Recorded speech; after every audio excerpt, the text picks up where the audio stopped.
Welcome to Talking in Common, a podcast of all things lifestyle, family, relationships, well-being, kids and culture. This is not a how-to, but an insight into the lives of ourselves and others and how we all manage to get by. Hosted by myself, Kate Gadinsky, and my co-host, Sophie Panton. Take a listen and let's find out what we all have in common. Welcome back to another episode, everybody. Hello, Kate. We made it. We got here. We've done it. We never thought that we were actually going to be sitting here recording today. I know it's been a real struggle to get here for this one, but we did it. I'm proud The of art us. of the juggle. I'm very proud of us. It's quite fitting, actually, for our subject of conversation today. I think we're going to talk all about, well, kind of our experiences of having like 2 kids each now and going Yes. from 1 to 2 kids and everything around that. But a lot of conversations that we've been having recently have been around like productivity. And you did share this study. We've talked about it a couple of times in previous episodes, a study that Kate read on having more, the more kids you have, the more productive you become, basically. Was that it? Something like that? And how you going? How you going with 2 kids? No, you're still in the early days though. 3 months in. Yeah, I'm pretty green. I don't know how much I really can share so far, but I suppose, you know, having a newborn and having a baby, it's so much easier in a way, but they're so demanding. Like I'm breastfeeding him again, everyone. So, you know. Just like last week or the week before, whenever our last step came out. Yeah. Little warning, little sucking baby noises coming in. It is something that, you know, often a lot of people talk about. Oh my God, going from 1 to 2 kids. And generally, look, everyone is different, but people go, it's fucking hectic. Yeah. And I think that, of course, it's different for everybody, but it is just such a dramatic change when you go from 1 to 2 kids. It's a dramatic change when you go from 0 to 1 kid, really. I found that more dramatic, I think. But we didn't talk about what we've got in common. Oh, okay. We've jumped straight in. I think what we have in common today is this, that we're now mums of 2, which we have had that in common for a few weeks now. That we both really had to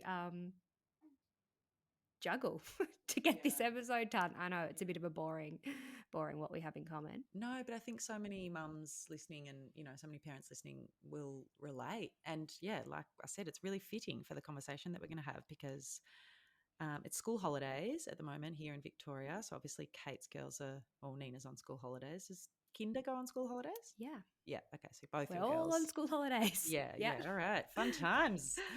What time is it? 12 o'clock. You ready for a drink? We can't talk about day drinking again here on the episode on the podcast. Look, we can't. Look, and you know, really, we have our drinking under control, guys. Don't worry. But being school holidays, and the reason why it was a bit of a juggle, like you've obviously got stuff on today that you had organised and you had the morning set aside to do this recording. Then I went in and threw a spanner in the works and changed it because I had my niece stay with us for the night last night and come and hang out for the day yesterday. And those plans sort of just got switched around a little bit.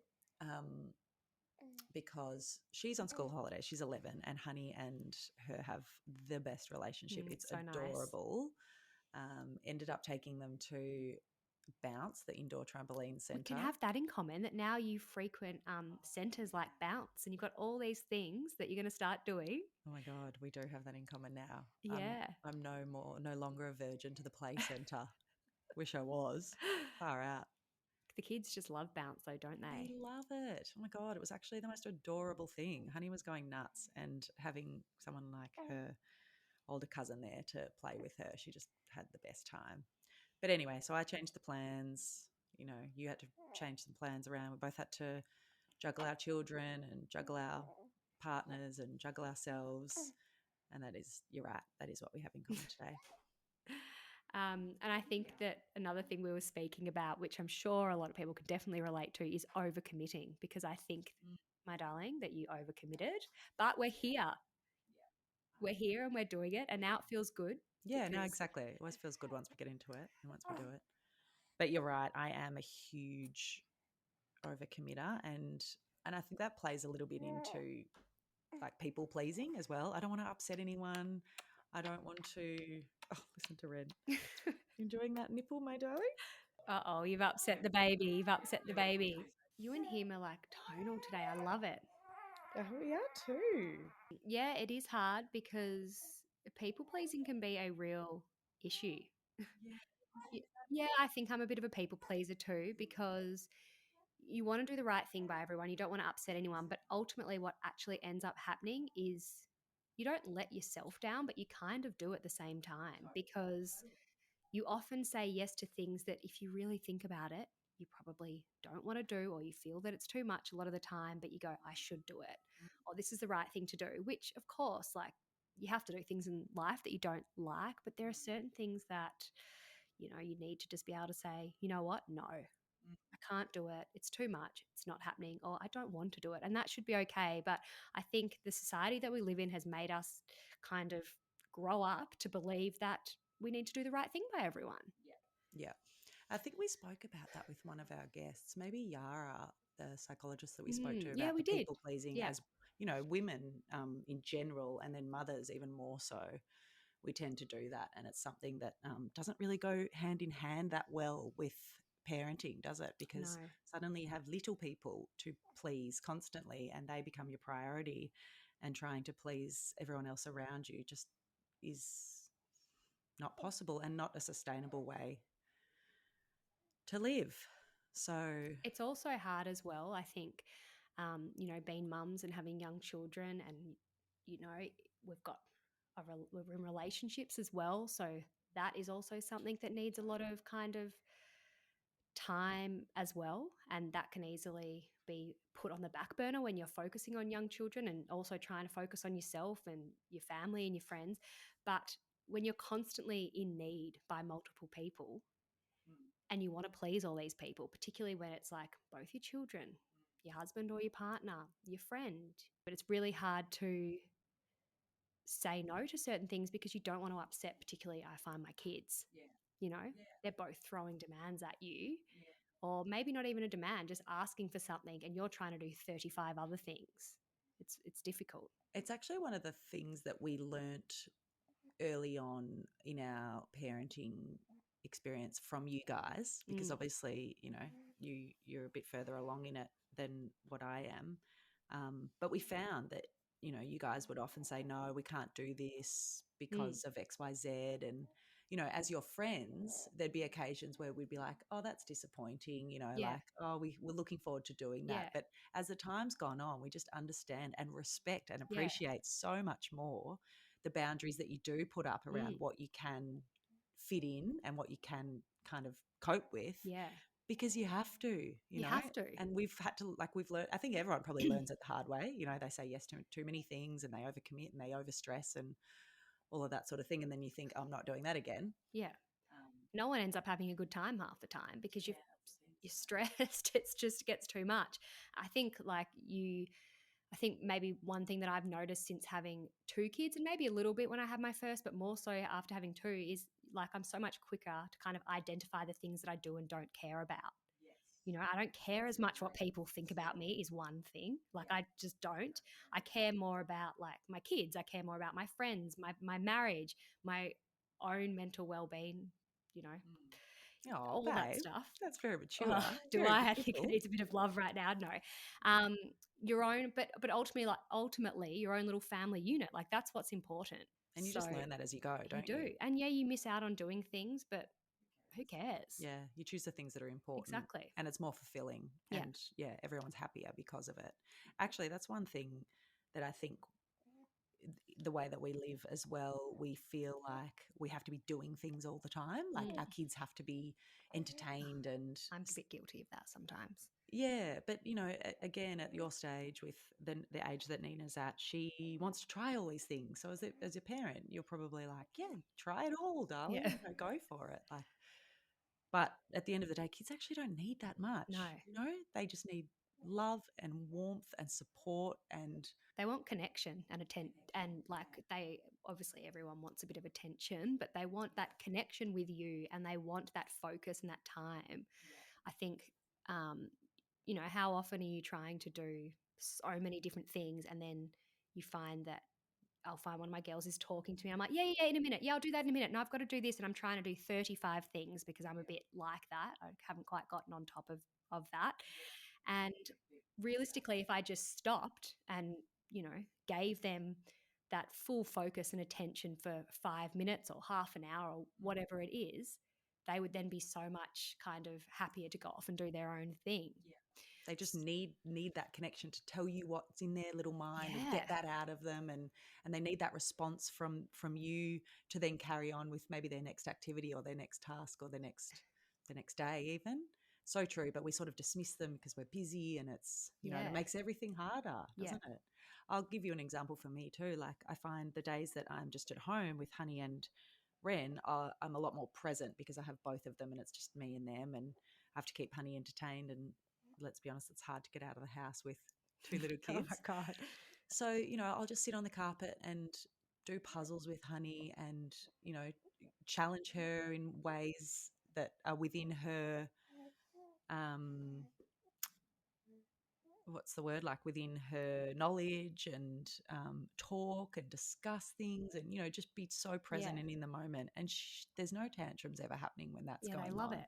There's no crying. There's nothing. There's no distractions. There's no upset. It's just, pure connection and pure joy. Yeah. And then some days I think, oh, she needs more than that. I need to get her out of the house. So I'll, like, bundle them all up and pack our swimmers and go to the pool, and and then I've forgotten to take the mandarin instead of the apple, and we have a meltdown about that in the car because we don't have a mandarin, and then we get there and it's a whole debacle trying to get changed, and it's stressful, and she's running off and this, and then there's a tantrum. She and doesn't I'm want to stressed. swim. She doesn't want to swim by the time we get there. Then Ren she's needs tired. a feed. Yeah, I'm sitting there stuck. Yeah. So, and then I think to myself, why am I trying? Like, I feel like, I mean, I'm trying to do this for her, but she doesn't even really need it. She just needs me, and she's and happy my with you on the connection. floor at home. Yeah. So I did find a lot when I first had Lulu. So Nina was similar age to Honey, about 2.5. And obviously it's such a big change for us as parents, but it's such a big change for a sibling as well when a new baby comes along. Like, their whole world is like turned upside down, literally. And I found that trying to, exactly what you just said, like not allocate time, but give her that time. And I know also not everyone has, not everyone's able to get someone to look after, their baby or their older child, or not everyone has that help and that support. But I was lucky that, I did have that. And I remember I started taking Nina to a little art class once a week. And I think we only ended up doing it maybe for like a term or something. It was like a half an hour class because it just got too hard in the end. But she loved it, and that we just had that one-on-one time, and the baby stayed at home with one of the grandparents for half an hour, an hour. But ultimately, I think all she just loved was that she had the one-on-one time with me. And I think I really liked that because I was obviously feeling guilty that this new baby had come along, and like my little bestie no longer just had her mummy all to herself. So, part of that was for her, but I think a part of it was for me as well. That's really nice, actually. I should try and do something like that with Honey. Yeah, just even if it's, if your mum's ever over and take Honey to the park for like half an hour, even though you're probably exhausted and can't really be bothered, like, it's nice to do those little one-on-one things. But I'm finding even more so now as my kids are getting older, like Nina really wants one-on-one time with me. Like, she talks about it all the time. Like, when can we have Mummy and Nina day? When can we just do this? When can you just take me? Like, she really wants that. And Mackie was away for work the other week overnight. And so what I did was I was getting the girls all ready for bed, and I put Lulu to bed, and then I surprised Nina and said, do you want to have a sleepover with Mummy tonight? And she was just like so excited. And I'm pretty strict with bedtimes and all that stuff. So the fact that she got to not only like sleep in our bed with me, got to stay up late, watch a movie on a school night. I think I even let her have some like chocolate, like all that stuff. Yeah. Sorry, I do let my kids have sweets and chocolate all the time, but I mean, it was well past Not it. usually at bedtime. No, usually at bedtime after she'd already hopped into bed and brushed her teeth. I know you quite well. I think you just want company. Yeah, okay. I also don't like staying by myself, but no, it was really nice for us to have that time together.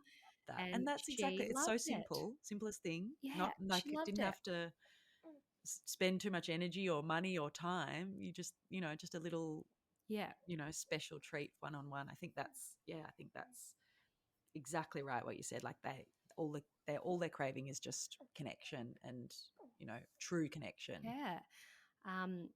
And I think another thing that I have found is there's a phase that you go through where you go, oh, I feel guilty like that I haven't done everything for number 2 that I did for number 1, because you have that time of just the two of you a lot with your first baby. You're not juggling another child. So it could be something as simple as how much time you spent when they were toddlers, like on the floor playing with them. Because by the time your second one's that age, like you just don't have the time. And yes, I know you should prioritize and do all these things, but life gets in the way and you've got shit to do. Actually, I feel guilty all the time that I don't do any tummy time with Ren compared to, like, with Honey, it was like a sport. I was like, all right, come on, tummy time. I'd be down there with her, like helping her, making sure she's happy while she does it. Ren's lucky if he just gets, accidentally put down the wrong way on the floor. But let's talk a little bit about our experiences and differences, because we did ask you guys on Instagram a few questions, so we'll share the answers on that because it's quite interesting. But let's talk a little bit about our experiences of going from none to one child and then 1 to 2 children. What have you found was more of a shock and harder, do you think? I think going from 0 to 1 obviously was a massive change. And I think, as we've spoken about before, I didn't really have many friends that had babies, so I didn't really know what to expect. But in saying that, I think that juggle of going from 1 to 2 and finding that, not balance, but finding a bit of a rhythm, I found that hard. Like I found that really chaotic, and I found that it took me a long time to get into a place where it just didn't feel so crazy every minute of every day type thing. I felt like I felt more relaxed because I'd done it before, but at the same time they were completely different babies. So it kind of is a new experience. So I don't know, it's tricky. I think going from 1 to 2 I found harder, though, ultimately, than going from 0 to 1. I think I'm the opposite. I think I found just it's such a shock Yeah. just having a baby, just having my first baby. I Yeah. think I found so much outside of just having a baby and caring for the baby, everything else that revolves around that, to do Yeah. with me as a person, to do with my relationship, to do with my lifestyle, to do with everything that comes with having a baby. I just found it such a shock and such a huge transition. And that has been quite difficult for me. I've only just had my second child, only 3 months in, so I can't really compare too much yet, but I can understand the very busy, fast-paced kind of chaos that it creates, because I feel like I'm playing a game of tennis sometimes, like literally going from one child to the next and back again all day. And that's the biggest difference, I think, that with having 2 kids, I'm not finding it harder. I'm just finding it way more time consuming. Yeah, busier. Way more busy. Yeah. Whereas I found just having Honey, I found that hard because I was like, I don't know what she needs. I don't know what she wants. Yeah. Like, navigating all that for the first time, I just found it. Whereas I'm a lot more comfortable this time, which I know a lot of people say they're a lot more comfortable second time around. But the busyness is the biggest difference. There's more to consider when you do everything because there's 2 kids. Got to think about what the baby's going to need, what the toddler's going to need, what you're going to need, what your partner's going to need. More demand. Actually, they're both. It's demanding either way, isn't it? It's demanding when it's your first, and it's demanding when it's your second, in different ways. Different ways, yeah. So we asked you guys, and the first question that we asked was, did you find it harder going from 0 to 1 or 1 to 2 or more? There's a little burp from Ren in there. I don't know if that goes through the microphone, but if it did. 50% said 0 to 1. So half. Half. Yeah. That's basically you and me. That makes sense. Half, babe. 50%. We're the stat right there. Yep. Okay. So then the other thing we spoke about was productivity, and, going from just having one child to 2 kids or to more. Do you find that you've become more productive, less productive, or you are literally just keeping your head above water? What do you think? This was quite interesting too with the responses, because again, it was quite even across the answers. And I suppose that's because in some ways, some things are easier, and in other ways, some things are harder. I think it kind of depends on what we mean by productivity, which we can get into a little bit more. But I think I personally am getting a lot more done. Yeah. Like we're still doing the podcast. I'm breastfeeding a baby. Looking at caring for 2 kids now, still kind of running the household, making sure that all of that's in check. So still doing all this stuff. But I think what I'm just starting to realize now, and this is because of conversations with you, with other friends, with some of our other guests on the podcast who we learn so much from, is that by doing everything that I'm doing right now, I'm sort of the only one that's suffering from how stressful it all is. Mm. And is that actually being more productive Yeah. if you're It's a just good point. stressed and doing too much at once? Yeah. I actually don't think it is more No. productive.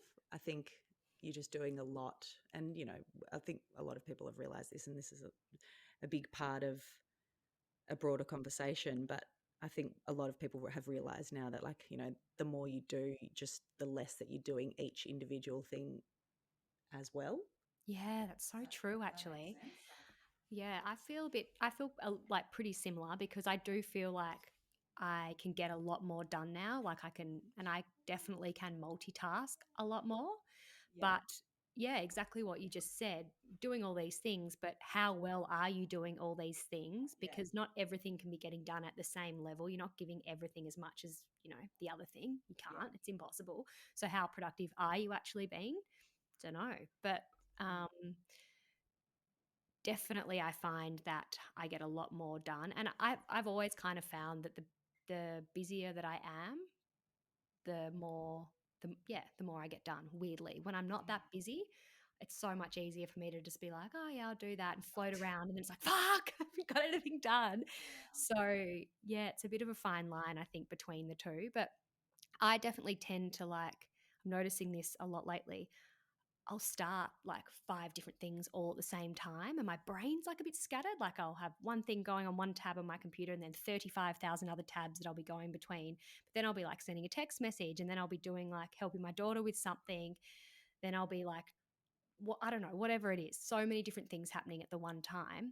And then sometimes I don't actually finish any of them. So it's like, did I get lots done today because I started things, or did I just waste a whole lot of time? And if I had have just focused on one thing, got it done, and then started on the next thing. Anyway, so what I was saying was wonder that if I actually kind of focused on 1 or 2 things at a time, would I be way more productive? Anyway, we asked you guys, and this is what you all said. So 38% of you said that you are more productive, 31% said less productive, and 31% said just keeping my head above water, which I definitely have days or weeks where I feel that way. Yeah, some weeks are definitely harder than others. Yeah, so maybe a little bit of column A, column B, column C, depending on what day it is. Yeah, absolutely. Yeah, and I think that shows that probably most people are feeling the same because the results are quite even across the board, which is interesting. And then the other questions, I think we should come back to productivity because there's a couple of things that I wanted to talk about to do with that. But the other question that we asked, which we should share, is sorry, Ren's being so noisy. No, I shouldn't say sorry. He's a baby. That's what babies do. I found the transition of having my second baby. Questions were easier. I've been here before. Way more stressful and chaotic, or much the same. We had 65% easier. I've been here before. 30% way more stressful and chaotic, and 0% much the same. 0% much the same. First of all, I was like, oh, that's interesting. But then everybody you talk to says how different one child to the next is. Oh, I know. So it kind of makes sense. That's what I mean. You can't, it's so unpredictable, isn't it? You might feel more relaxed and more confident as a parent, but every single baby is just so different. Yeah. So you're constantly learning. Doesn't matter how many kids you have, even though I've only got 2. Like if I have a third or a fourth or a fifth or a sixth, they're probably all going to be completely different babies. Yeah, not saying I'm having 6 kids. Yeah, I know you've got names picked out for your next 8 kids. Oh, stop it. Yeah, I think I have personally found the transition easier. Yeah. And feeling very much, answer A, easier. I've been here before. But yeah, it's busier. Yeah. Easier with the actual baby, but busier in general. So going back a little bit to the productivity conversation, I think it's good to have a conversation around what we mean by being productive. Yep. Because a few of the things that we've just talked about, we've kind of basically said that we're potentially more productive, but also a bit more chaotic. Yep. And, so is it more productive when you're doing 10 more things at once? Or is it just... Yeah, like how well are you actually doing those things? Yeah, exactly. And I do find that when I do too much, none of those things are getting what they deserve in terms of like time or energy. But I did read this article with some statistics on productivity, and a lot of it was based around like the lockdown time. And I think lockdown has a lot to answer for how much we multitask and how much we do from home now. There was a survey taken during lockdown of over 1,500 parents, which revealed 29% of parents were homeschooling their children while simultaneously working full time. Yeah. Like crazy stressful. And 17% are stressed about their ability to be effective and thrive at work, while 25% are stressed about their ability to be a good parent. So, exactly what we're saying, is that neither things are getting the time and energy that they deserve. No, because you're just constantly juggling. Yeah. And just trying to keep your head above water and trying to just get everything just done to a certain, a tick or a certain level so it's done. Yeah. Rather than actually giving each of them the time that they probably really deserve. Yeah. And a quarter of parents feel distracted all the time and unable to focus. That's me in that task. Yeah, it is hard. I do find it really hard to focus a lot. Yeah. Do you find it really hard to focus? Yeah, I do. I think I'm like doing a task and thinking about something. Well, you made a good point just before we started recording this, that we were like, maybe it's not productivity that we're talking about. Maybe it's multitasking. Yeah. And that is true. That is exactly. Yeah. I mean, I'm a great multitasker, but how well am I multitasking? I actually listened to... a girlfriend sent me this little sort of caption, meme on Instagram. It's so great. About you should share it. Multitasking. Yeah, should I just share the audio of it? Yeah, it's quite and share it on our Instagram too. Oh, should I share it now over the audio? Yeah, share it on the audio. Yeah. Okay. No, I am so stressed. I have so much to do. I know I'll do lots at once, so I get all the things done fast. I am so good at multitasking. Yeah, we're good. I'm listening to a podcast. I'm washing dishes. I'm parenting. Oh, wow. That's interesting. Yeah, wow. Yes, I'm watching. Amazing. Listen. When we multitask, we draw on the same populations of neurons in our lateral prefrontal cortex, leading to interference. The cost of multitasking on our attention is serious. If you drive while talking on a hands-free phone, it's like driving with a blood alcohol level of 0.08. Multitasking is a part of life, but sometimes its limitations are worse than others. If you're 500 milliseconds slower to brake while driving, that's obviously more significant than being slower to wash a plate. Smash! We broke a plate. It's literally like my brain. All that talking and all that chatter constantly going on. Yeah, but isn't that fascinating? Like it is so fascinating. How detrimental the outcome can be if we're just not focusing. That's on the ABC Health. That's from the ABC Health Instagram, by the way. But we'll share it on our Instagram and share it in the show notes. But that basically just proves our point. And that's the thing that I worry about when I do all of this stuff that I feel is pleasing everyone else and keeping my children happy and keeping my partner happy and keeping everything around me happy. I just worry about my own personal nervous system. Yeah. What's it doing for you? It's not great for you. Because on the inside, like, I haven't eaten properly. I've got a nervous rash. Like, I've got a dry mouth. I'm a bit sort of scattered and overwhelmed and then tired and, overstimulated. And it's like, this is just going to be detrimental to my health long term. Like it's not a sustainable way to live. So it might appear the like repercussions of it aren't great. They're not great. They're not healthy. Or like that little audio just showed us, it can result in pretty terrible outcomes. Yeah, that's my thoughts on productivity and multitasking. Mm. Got anything else to add, girlfriend? God, it is hard because, you know, we are sitting here now having this conversation, but And literally multitasking. and literally multitasking. Like, I'm thinking of everything that I need to do this afternoon. You're feeding Ren. You're probably thinking about what time you've got to go pick up Honey. What are you going to have for dinner? All these different things are going around in our brains. But, you know, the thing is we really want to be a great parent, be a great partner, be a great daughter, sister, friend, um, all these different things. So what are we going to sacrifice out of those things to kind of make it better for ourselves? Because it's really tricky. It is really tricky, and we're most likely going to feel burnt out and scattered again in a couple of hours' time. So I think something that I heard. sorry, that was a bit negative, wasn't it? It's like, we're having this conversation, but what are we actually going to do about it? We're all going to die.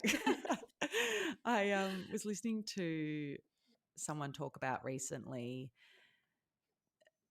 accepting the seasons in your life, and it's really resonated I and heard stuck that. with me. Hugh Van Cyclenberg. Yes, Yeah. he's great. Everyone go and listen to his Mm. podcast, The Imperfect. He's awesome. He's also on our guest Guest list. list. If you're so listening, if you're Hugh. listening. Anyway, he's great, and he was talking about accepting the seasons of life, and he gave an example of like some, you know, I probably got this a bit wrong, but the gist of it you'll understand. He basically, you know, one of his friends was like on a Sunday morning, oh, I'm gonna go for a run and go out for coffee on my own, and he was like said to his wife something like, how amazing would that be? They've got young kids, obviously. How amazing would that be, just to have that freedom to go for a run and have a coffee on a Sunday morning on my own? Like, how amazing. And she had shown him an article or said to him, read this, and it was about the seasons of your life and accepting the stage that you're in. And I just thought, that's so true, because we've all had that season of having the freedom of being able to go and do that before having kids or before having responsibilities or commitments or anything, any ties. And we will also get that time again. Well, but this is the season of our young children. The other thing, though, that I think he said in that was that, you know, however long ago, he really wanted what he's got right now. So he wanted to be a dad. He really wanted kids, and he wanted what he's got right now. And now that he's got that, he wants something else. So you're always striving for other things and what you don't have. And it is a good reminder just to go, this is where I'm at right now. And I can really relate to that because I love being a mum. I always wanted to be a mum, love having my kids. But how often are we like thinking, oh God, I'd love to be able to do this, or I wish I could do this, or I could sleep in, or all the time. But then in a few years' time, we're going to be going, I mean, maybe not everyone will feel this way, but then I worry about how much I'm going to miss having my young kids because the time goes so quickly. So that is a good reminder just to go, okay, this is where I'm at right now. And just try and live and accept, surrender to that moment. And yes, you know, it's hectic, and yes, days can be hard. Some days are amazing, but it's just a season.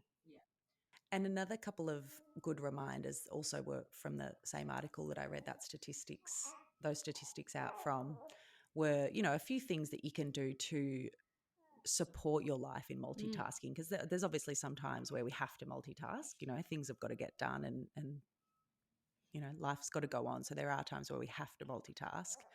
And a few of the nice things that I plucked out from that were one of them being put the kids to work. So if you've got older kids and you do have a job to get done and they're capable of helping you in some way, they're going to feel important and, you know, like they're helping you. And little kids love that. Yeah, my daughter Nina loves it because she is at an age where she really can help.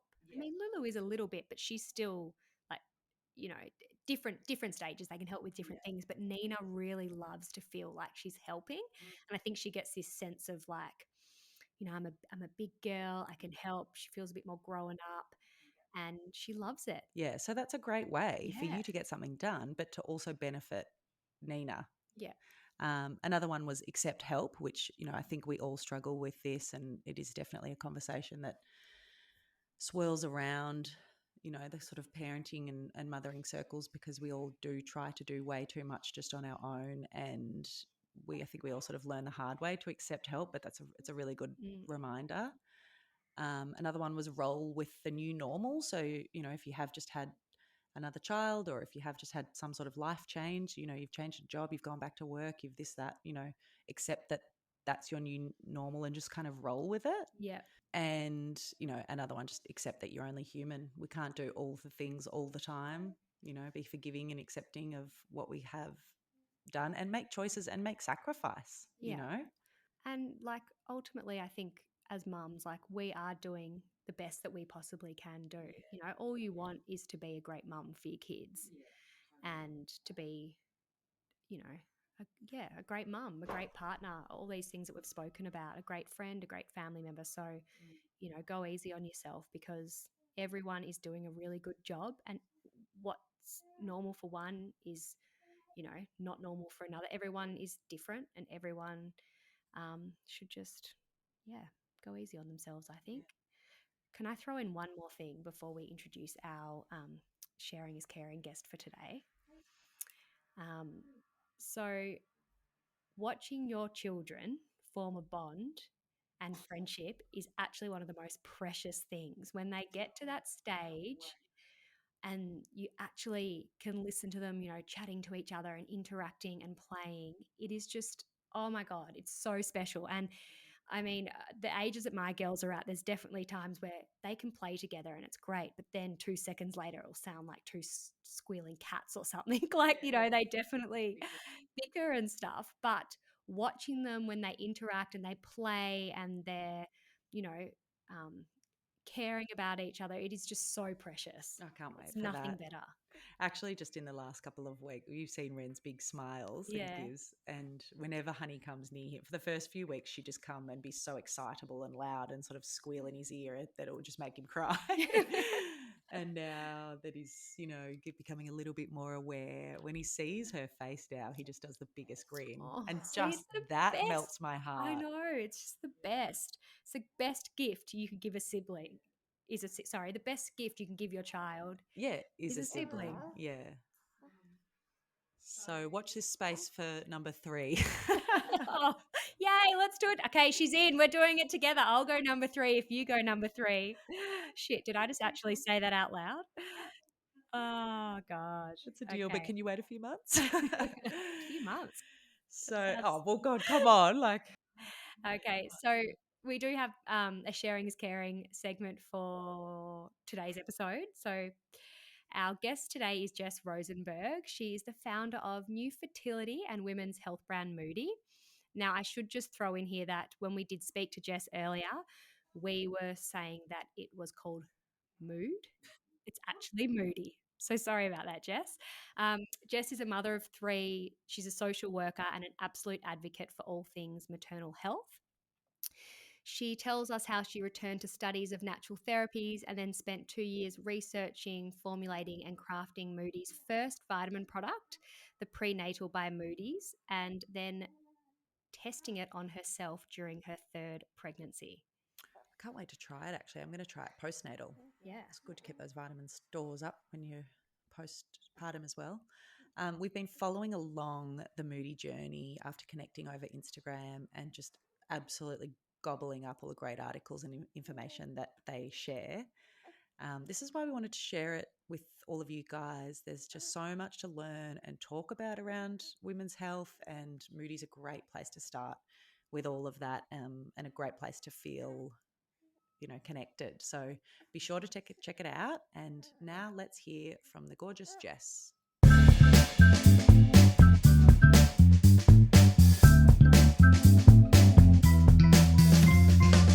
Jess, a big warm welcome to Talking in Common. Thank you so much for joining us today. Thank you for having me, both in between baby sleeps and whatnot. Yeah. I know you're crammed sitting next to a cot, you've just told us, so the juggle is real. Yeah, I just gave Jess a warning, everybody, but I probably should give everyone a warning that my little babe's asleep too and he could wake up at any moment. So if there's any cries or awkward pauses, that's why. All right, let's get straight into it then. Jess, can you share with us and our listeners what is Moode and the story of how it all came about? Yeah. So look, I was always really inspired by reproductive health, and I felt like there was a part that was missing from the story, and that was really what's happening to the woman and the maternal health angle in this whole piece. We've all kind of gone through this. It's really all about the baby, which is beautiful, but there's also a woman behind each birth, and women's health is dismissed at alarmingly high rates. Yeah.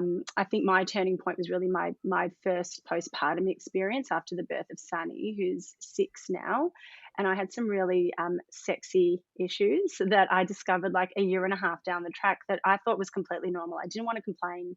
I wanted to trust my doctors when they said that's fine, just kind of carry on. And it turned out it wasn't, and I didn't really need to go through such discomfort for so long. And I felt like there's so much to this story that we don't know about our own bodies. How far back, in our own health education does that really go? And can we change our own health trajectory essentially with the more information we know? So it kind of started from that place. I went back to study after the birth of my second little boy, Milo. I went to study nutrition and naturopathy, and everything kind of fell in together. I really wanted to formulate a really high quality blend for prenatal support. And the two pieces of the puzzle fit together really nicely for me to have a community of educational content, and then also a product that can support health and well-being. It's a perfect combination. What did you do prior to that, Jess?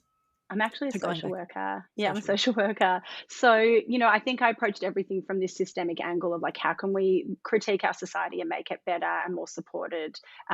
For me, it doesn't feel like such a far stretch, essentially, to go from that world into this. I see all the dots, but I think, other people might not. But it's all coming from the same place, really about making some kind of systemic change. I think most things in this sort of space, pregnancy, birth, women's health, often stems from someone's personal experience and Yeah. kind of finding like either a gap in the market of products or a gap in your own network or community or resources for support. So I think that's like quite a common thing, and lived experience, and then developing something from that is always the most Yeah. sure way to create Yeah. something genuine and Yeah. authentic.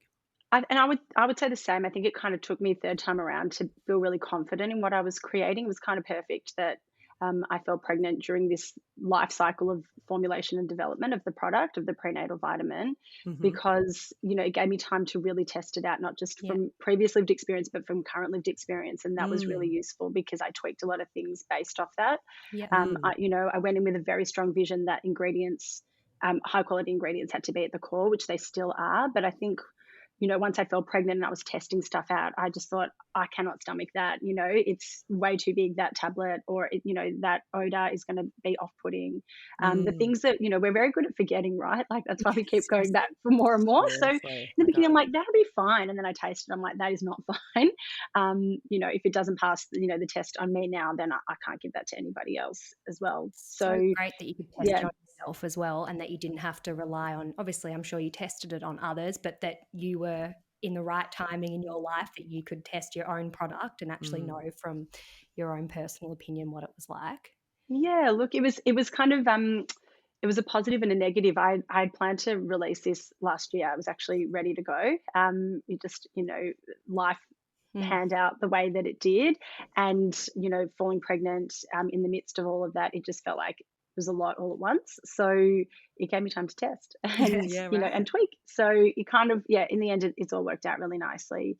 And in the meantime, just being able to connect with other women who, when we discuss kind of these topics, people will say I've had a very normal, average experience, in my, fertility journey, falling pregnant, pregnancy, postpartum, whatever it might be. But then really, starting conversations and finding out things that we don't really acknowledge in our own experiences as being traumatic or Yeah. out of the norm or not okay. It was really nice to be able to just connect with people, I think, on that level instead of being product focused, because for me, that's the real crux of the brand anyway, Mm. other conversations. Yeah, I wanted to ask you a little bit more about that, because ever since we discovered you on Instagram and we connected over Mhm. Instagram, we've been so engaged with all the content that you do provide and like the community that you're creating. It's a really safe and informative and also really fun and cool place to be on your Instagram or on your website. Um, And I think I asked you the other day, but you write most of the articles, don't you? You know, what's the drive? What's the real driver behind, you know, creating the community first and sharing so many resources? Yeah, look, I think pregnancy can feel really one-dimensional. You know, there's a Mm. certain stigma around what we should look like, you know, as women who are exploring our fertility, how we should respond to pregnancy, how we should be as mothers. And I just, you know, speaking with friends, family from, you know, experiences that I've had, that's just not the case for most people. And I just wanted something that was authentic and real. And I'm Mm. glad that it's been received as something way more than that. But I felt like, you know, just because we're going through this doesn't mean we need to feel clinical or we need to feel, you know, perfect or glowing. You know, that people have ups and downs and non-linear fertility experiences. And I really wanted to address that. And that's really the inspiration behind a lot of the content. It's like, what is Mm. no one talking about publicly? Mm. But, you know, I hear behind closed doors or I chat about with my friends, and how can we make that a less scary conversation by providing some information so that if you find yourself experiencing that, you can look to somewhere who's already discussing it so you don't feel so alone. Mm. And that's really, yeah, the inspiration behind almost everything that's shared. Amazing. It's so true. I actually would be one of those types to say, yeah, my pregnancy was somewhat textbook, you know? You've said that before. Yeah. Like, I probably said the same thing. and would you say the actually. same thing? Yeah. You had, you know, good, let's say easy textbook pregnancies. But within that frame of textbook, there are so many weird freaking things going on that, Yeah. you know, you're not sure if that's just you or if everyone's having that, or, you know, there's so many things that you're discovering about yourself during that experience. And it is very lonesome, isn't Yeah. it? Because no one else is experiencing it. And sometimes you're like, oh, maybe I won't mention that because maybe that's And I not a think big that's, and I think deal. that's it. Yeah, and I think that's it. Like we're very good at like just not mentioning stuff, right? Like Mm, just, you know, carrying on. That's kind of how we're built. Brushing And it off. Like, it's fine, it's normal, yeah, it's all good. Why would I correct. complain type And thing, which, especially because it feels common, right? Like mm, everybody's saying they've experienced that, so it's totally normal. You know, mm, just because it's common, you know, my whole vibe is just because it's common doesn't mean it's normal. It's abnormal that we go mm, through a lot of the things that we do. And I found like in conversations with friends, like once you kind of, you know, scratch the surface, people will be like, I had a normal experience. Oh, but it was so bizarre this happened to me. And you kind of, if you think about it in another context, like that's actually awful. What we've gone through, mm, but we've mm, been conditioned to just brush it aside as normal. mm. And I wanted some of those conversations to come out into the open because we were having them quietly if you asked the right question, but it wasn't mainstream conversation. Mm. And I think that's wild, people do want to basically. talk about those things as well. They often just don't feel comfortable, or they feel Mm. awkward, or Don't have the right don't have person the right or person to chat mm, to, which is what makes them a bit taboo, because then it stops us from actually just talking, which is yeah, so important, yeah. you know. And If I think we're on the cusp of like a new wave, right? Where totally. anything that used to be awkward or taboo is being encouraged. So it's just about embracing that, including this. It's a very physiological thing that's happening to our bodies. We shouldn't have to feel ashamed about the aftermath, which Mm, can be not so pretty sometimes. And yeah, I think that it's quite empowering if we can feel like we have a little bit more knowledge so we know the right questions to ask and the right conversations to have. yeah. Are you open sharing a little bit more about the conditions that you mentioned earlier after the birth of your first son? Because when you mentioned it offline, it actually made Kate and I have quite an interesting Yeah. conversation. So it's probably worth asking you a little bit more about it here, if Yeah, you're open to it. yeah, love it. So it took me a while. I was really uncomfortable after I gave birth. I had an episiotomy, Mm. which most people do, and was stitched back up. And I couldn't walk for weeks. It was really quite excruciating, but I thought that was normal. I'd never given birth before, and my doctor made me feel like it was Was normal. That's what relatively normal. happens. Yeah. Mm, Relatively normal. I had a few checkups afterwards and had some granulation tissue scarring, which ended up basically getting like iced off and ripped out. Oh my You know, God.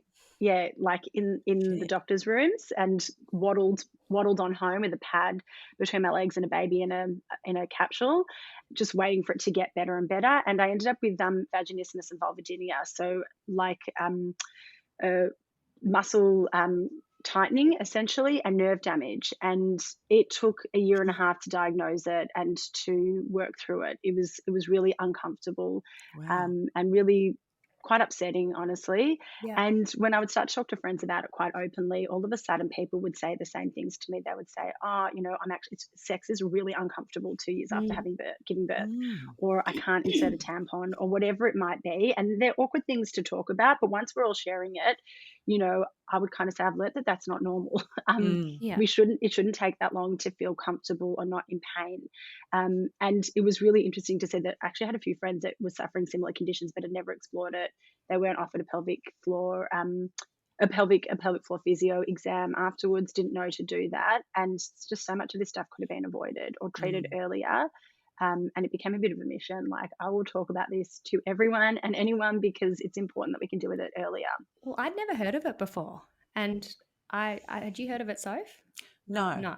I hadn't heard of it before. And I feel like you and I both read a lot. We do a lot of research about this type of thing. And I had not heard of it. So I can imagine that a lot of people probably haven't heard about it. And then, as you said, people aren't talking about it. So many people don't get a diagnosis and they're suffering in pain. They're feeling isolated. They're probably feeling depressed and going like, what is wrong with me? But actually there is something going on. Yeah, and the beauty is it's like quite easily treated. It's pelvic floor physio, which is kind of awesome. I've made great friends with my pelvic floor physios. I've seen them now for years, preemptively before the birth. When I was pregnant with both of my other kids, it was just like a routine part of like prep for Did me. it come back And again after your no, next two? no, because I just went and had regular checkups. It's a lovely experience. You can imagine what it I'm doing that with it. What it feels like, what it looks like. But People can watch this episode too, don't worry. They can see your actions. Yeah. You get it. But it's not that bad. It was like being working on it beforehand rather than dealing with it in the aftermath. That was kind of hard work. It was a lot of I can go into detail, I can explain, but there's a lot of, they're called dilators essentially, that you insert and you kind of move up in size to help stretch out and relax the pelvic floor, and basically an antidepressant topical cream for nerve damage pain. It was kind of a double whammy. So I would kind of walk around and tell everyone, I have a depressed vagina and this is why, and let's not get there, I love that. for everyone else. Sorry, not that you had a depressed vagina, but I love like what you I said. know, but and it was She's important good now, because though, right? Yeah, so is your vagina in top notch now? Yeah, she's in good shape. Third time around, actually the best, I will say. Good, so okay. that surprised me. Yeah. Good to hear. So it. anything is possible. Yeah. But it's just about kind of addressing it early on, really, and making sure people are aware of it. It's super common. This is like bread and butter for a pelvic floor physio, really. Yeah. No, I really appreciate you sharing that, because literally after you had mentioned it to us the other day, I said straight away to Kate, I was like, you know what, it's actually kind of uncomfortable for me to have sex after having this baby. Like, and after the first time around, it was a little bit too, but I was like, whatever. Just push through, right? Maybe, push through. Maybe it's normal. And thank God someone did recommend for me to see women's physio, pelvic floor physio. Again, at the time after my first baby, didn't even know it was a thing. It's not like the GP was suggesting to go and have that checked out.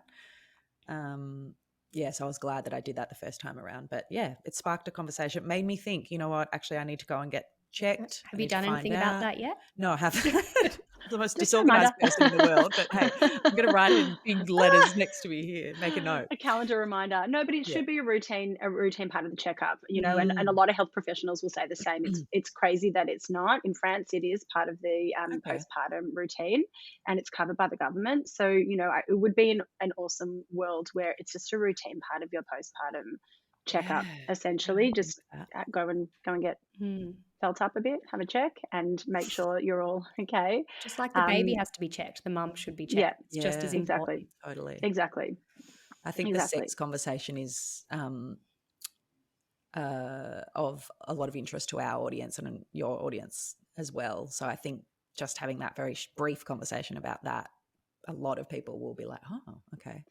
Yeah, I think, and it's also interesting, like sexologists, this is also their bread and butter. They'll do a lot of work in this space, kind of individually and with couples, because it can have a big impact on relationships, sense of self, confidence, isn't it? Everything. Yes, it kind of it crosses all spaces in the postpartum world, and it doesn't need to be so dramatic. It is, possible to support. And the more we kind of talk about it, the more that I think we'll all routinely go and, just make that part of our checkups as well.